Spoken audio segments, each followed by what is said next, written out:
All right, special lunchtime stream today because there is some big news when it comes to the IRS, the tax credit, the electric vehicle tax credit, that the IRS has just released some new guidance today.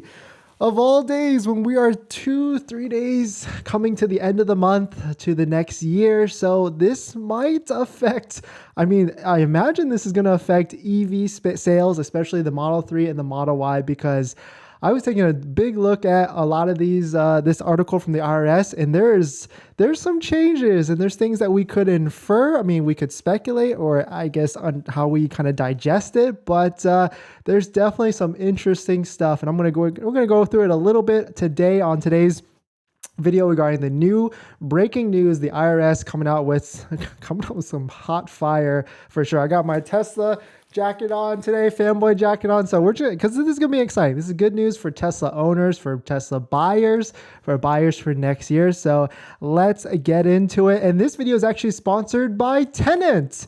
Down below in the description, there's a link, but we'll check it out. More on that later. We'll do a quick pick right here, sponsored by Tenet. Check out the link below in the description, but more on that later. So, but before we get into that, let's roll that intro real quick.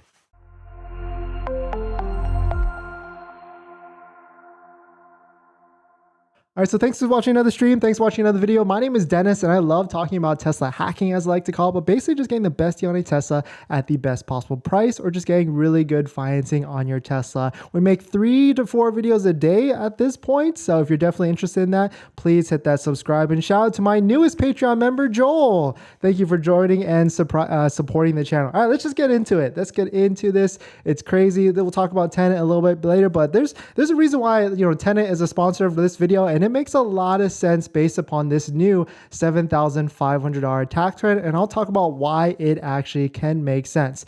But let's just jump into it. Shout out to Paul Foss. He tagged me in this, and it's pretty crazy because breaking news. First, it's like been a cascade of effects this morning. The first thing that actually came out was that the U.S. Treasury kind of lifted the tax credit, the $7,500 tax credit, to be eligible for commercial leases. And I know that sounds like you might have to have a business, but what it means is that the banks out there, the financial institutions, the services like Audi Financial Services, Kia Financial Services, when you lease a EV or when you lease a car, the owner of that car is actually the auto manufacturer's financial services, and they get the tax credit. And what this basically means, to sum it up quickly, is that the U.S. Treasury and the IRS are now going to give those EV tax credits to those financial service banks, those auto manufacturer banks, like they've done in the past, but they've released that cap or released that qualification so those banks can get it, and then they can decide whether to pass it to the consumer or not.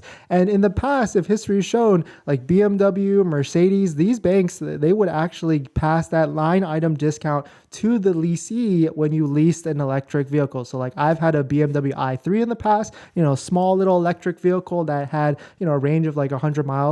But when I leased the vehicle, I got a line for line discount, $7,500 off the price or off the lease of the vehicle because I didn't buy it, I was still leasing it, and BMW still owned the vehicle. So there's a lot of different stuff. There's a ton of articles on the IRS website themselves where you can kind of go through it. None of it's really changed except the commercial lease now being open for any manufacturer at this point. It seems like a lot more than before. Like when the Inflation Reduction Act actually came out, there was a lot of manufacturers that were kind of pulled away from this, like Kia, the Koreans, the Toyotas of the world, and basically any vehicle that wasn't manufactured or assembled in the United States. But now this is being opened up, and there's an interesting page of this IRS qualifications site. You can see there's a good amount of manufacturers down here. And you can see like they list their vehicles. And one interesting thing is so Kia America, it's actually listed here, but it says that the manufacturers entered into a written agreement with us to become a quote unquote qualified manufacturer, but hasn't yet. So there's definitely, you could dive into here if you want. I'm going to make another video just on the Tesla section because there's something we could speculate from that as well. But the one interesting thing is, this is regarding commercial leases only. So, but we don't know, there hasn't been added any extra guidance on the purchasing side if you're buying, besides the fact that Tesla and all these other North American manufacturers like Ford and GM have been allowed to purchase, or they have opened it up so that you can purchase within the first quarter. So here's a tweet I found from Steve Levine that kind of broke down some of the top takeaways. I thought it was really interesting from the today's morning release. But the first one is, there will be a free-for-all period through the end of 24 in which eligible EVs will be assessed on battery size and not on the origin minerals of where they're processed. He also goes into, Treasury makes it clear to open to expanding its eligible countries from just North America and free trade nations. Argentina seems likelier than Indonesia to make it. The language makes it seem that Chinese content will qualify for critical minerals half of the credit as long as the materials is processed in the eligible country. So it can come from China, but as long as it's processed here. And the last one is, LFP batteries qualify even though iron and phosphate are not listed as critical minerals. Of course, final guidance and rules will be published in March. So definitely some pretty interesting stuff coming out of the gate today.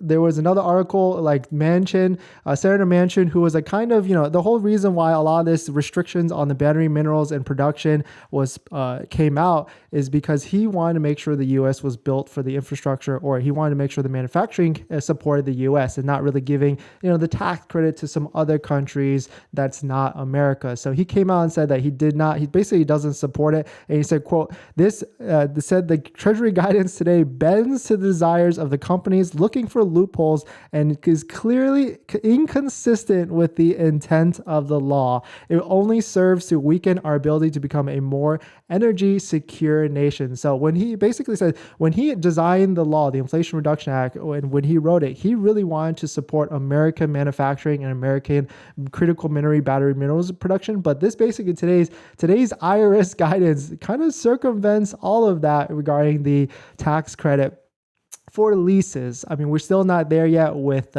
purchases, but this basically means if you lease a Tesla Model 3 or Model Y in the first quarter, you get the $7,500 tax credit if Tesla passes it to the customer. This still has to be line for line. It doesn't mean you automatically get it. Tesla needs to pass that discount on the lease agreement to the customer.